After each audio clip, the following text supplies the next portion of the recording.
حضور صلی اللہ تعالی علیہ وسلم نے فرمایا جو شخص بیماری سے فوت ہوا، جو شخص، قربان جاؤں میرے محبوب نے بیماری کا نام ہی نہیں لیا، فرمایا کوئی بھی بیماری ہو، فرمایا جو آدمی بیماری سے فوت ہوا اللہ اسے شہادت کی موت عطا فرمائے گا، اور وہ عذاب قبر سے اور قبر کے امتحان سے بھی محفوظ رہے گا، اور حضور فرماتے ہیں اس کو صبح اور شام جنت کے باغوں میں سے رزق دیا جائے گا۔ جو کسی بھی بیماری سے مرا، یہ لوگ بیماری سے مر رہے ہیں تو لوگوں نے اچھوت سمجھ رہے ہیں، اچھوت، یہ اچھوت نہیں ہے، اس لیے کہ لوارث نہیں، یہ خدا رسول کے ماننے والے ہیں، تم انہیں اچھوت کہہ رہے ہو اور مدینے والے رسول انہیں شہید فرما رہے ہیں۔ حضور نے فرمایا جو بیماری سے مرے شہید ہے، وہ قبر کے عذاب سے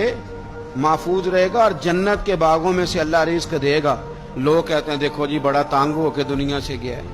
تو اس بندے کو بھی عذاب قبر نہیں ہوتا۔